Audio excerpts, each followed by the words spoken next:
Morning sun reflected off glass towers as Jason Miller straightened his tie one more time. 24 years old, with dark hair and a resume that barely filled one page, he wore his only suit, bought at a discount, store-pressed, carefully shoes, polished. This was it. The interview at Sterling Industries seemed relevant. She seemed marketing department, $45,000 a year, more money than Jason had ever seen, more than his mother made working 2 jobs, more than enough to help her finally rest. He'd been preparing for weeks, researching the company, practicing answers. This job could change everything.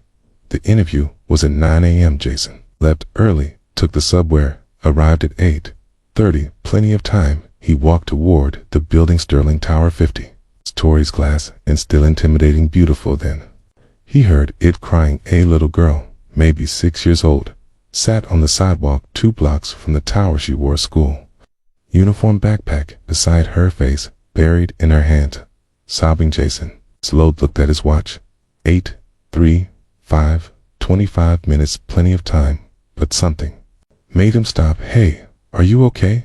The girl looked up, red eye, Steer Street face. I'm lost. Where are you supposed to be? Riverside Elementary.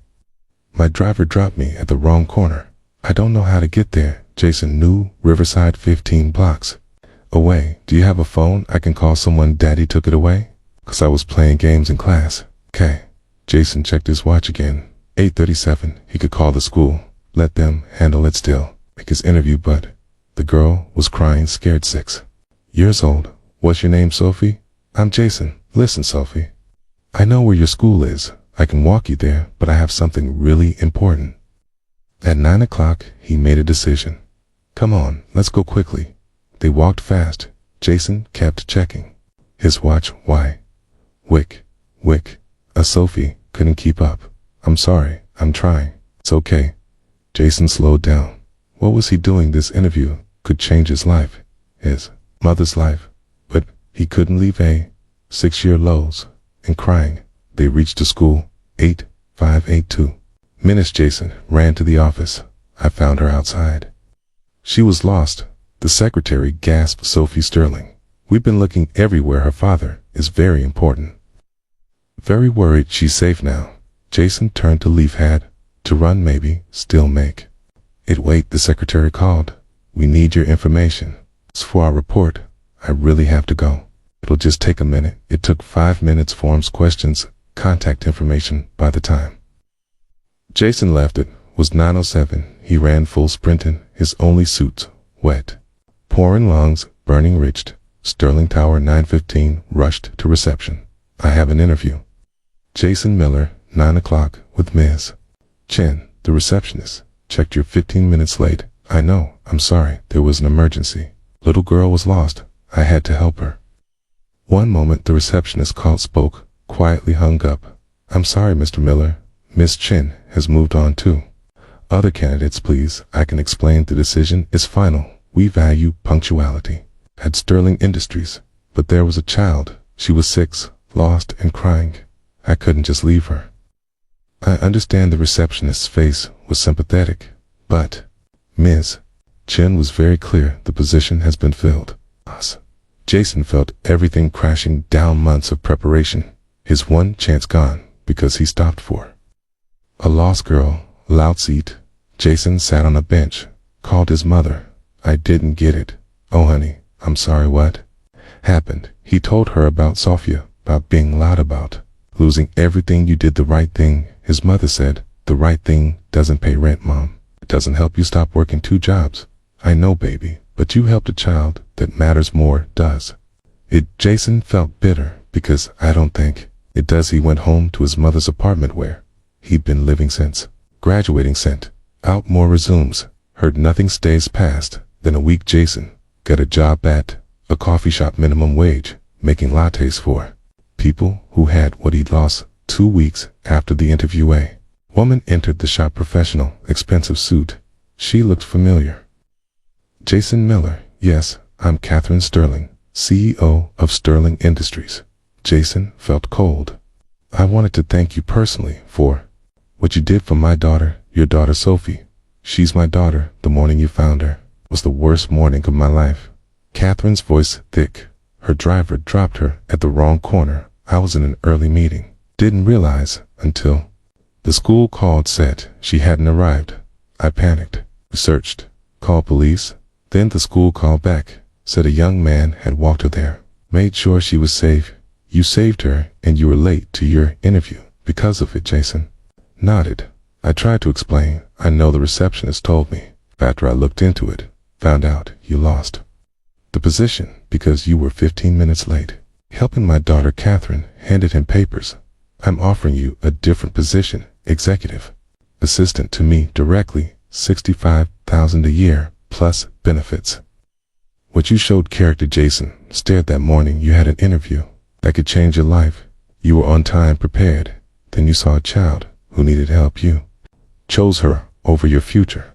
That's integrity. I want people like you in my company, but I was rejected by Ms. Chen, who works for me, and who has been informed that she made a mistake valuing punctuality over humanity. Catherine smiled. The position is yours if you want it. Why? Why would you do this? Because you saved my daughter, and because when I asked Sophie what the man looked like who helped her, she said he was running mommy. Running so fast, but he still helped me, even though he was late. For something important. Catherine's eyes filled. She asked me, why would someone do that? I told her, because some people choose what's right over what's easy, and those are the people we want in our lives.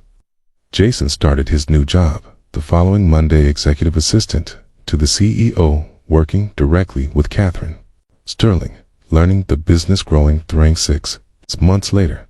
A company event. Catherine spoke about corporate values 6 months ago. My daughter was lost. A young man on his way to an interview. Here stopped to help her, made him 15 minutes late. He was rejected for that interview. She gestured to Jason. Jason Miller chose my daughter over his career. That decision cost him a job. But it showed me who he really was. Not someone who follows rules blindly, but someone who sees what matters and acts. Catherine's voice strong. That's the kind of person we need here. Not just people who show up on time, but people who show up for what's right, even when it costs them. Jason stood 6 months ago. I lost what I thought was my only chance. I was angry, bitter, thought I'd made a terrible mistake, helping a lost girl instead of protecting my future. He looked at the audience. But that girl was Sophie Sterling, and helping her didn't cost me my future. It gave me one better than I imagined, not because of reward, but because when you choose right, over easy, the right things follow. Sophie appeared now. 7 ran to Jason, hugged him. This is Jason, my hero. He found me when I was lost.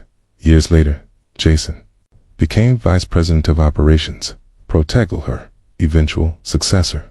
When people asked how he got his start, Jason would say, I was late to the most important interview of my life because I helped a lost girl. Catherine would add, he lost the job opportunity because he chose my daughter over his career, so I gave him a better opportunity. And Sophie, now 17, would say, I was 6, lost, and scared.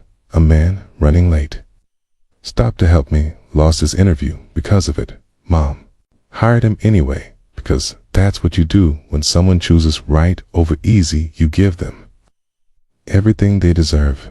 If this story touched your heart, please like and share it with someone who believes in choosing right over convenient and character over credentials. Subscribe for more stories about lost opportunities, becoming better ones. Comment and tell us about times when helping someone cost you something valuable. Your story might encourage someone to help anyway today.